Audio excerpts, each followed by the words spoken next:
বিসমিল্লাহির রহমানির রহিম। প্রিয় এমপিভুক্ত শিক্ষক ও কর্মচারীবৃন্দ, আসসালামু আলাইকুম। বেদবুনি আইটি অফিসিয়াল ইউটিউব চ্যানেল থেকে আপনাদেরকে আজকের ভিডিওতে শুভেচ্ছা এবং অভিনন্দন জানাচ্ছি। মোহাম্মদ মঈনুদ্দিন চৌধুরী, সহকারী শিক্ষক।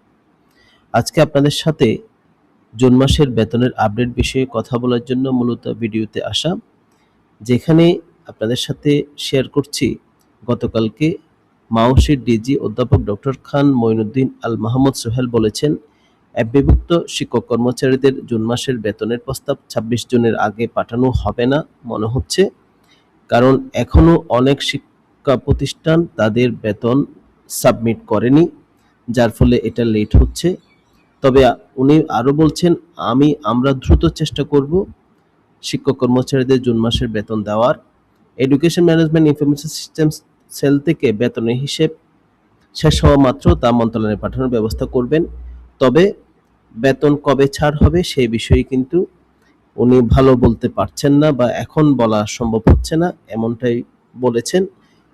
ওনাকে প্রশ্ন করা হয়েছিল যে, যেহেতু মে মাসের বেতন জুনের ৮ তারিখ পাওয়া গেছে, তো জুন মাসের বেতনও কি জুলাইয়ের ৮ তারিখের মধ্যে পাওয়া যাবে নাকি ৮ তারিখে পাওয়া যাবে, এরকম প্রশ্নের জবাবে উনি বলেন, এটা আসলে ওনাদের উপর নির্ভর করে না।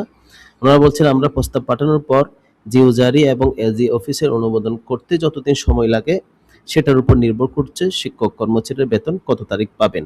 তবে ওনারা চেষ্টা করবেন খুব দ্রুত দেওয়ার জন্য। হ্যালো ভিউয়ার্স, আজকের ভিডিও থেকে যেটা আমরা আপনাদের সাথে শেয়ার করতে পারি সেটা হচ্ছে, যেহেতু ২৬ তারিখের আগে আপনার মন্ত্রণালয়ে প্রস্তাব পাঠানো সম্ভব হচ্ছে না অনেক শিক্ষা প্রতিষ্ঠান, এবং যেহেতু এই যে জুন মাসের বেতনটা জুলাইয়ের আপনার সামনে যে অর্থ বছর, সেই অর্থ বছর থেকে যেহেতু দেওয়া হয়, আমি আগের ভিডিওতে আপনাদেরকে বলেছিলাম, সেই জন্যেই আপনার একটু লেট হওয়ার সম্ভাবনা। তবে ওনারা কিন্তু খুব দ্রুত দেওয়ার জন্য চেষ্টা করবেন, এমনটাই মাওসির ডিজি মহোদয় বলেছেন।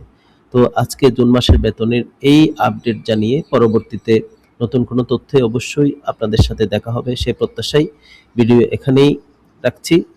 যদি ভিডিওটি ভালো লাগে, লাইক, কমেন্ট, শেয়ার করে অন্যকে দেখার সুযোগ করে দিবেন। এরকম নতুন নতুন তথ্য পেতে অবশ্যই আপনারা বেদবুনি আইটি অফিসিয়াল ইউটিউব চ্যানেলটি সাবস্ক্রাইব করে নেবেন। সবাই সুস্থ থাকবেন। আসসালামু আলাইকুম।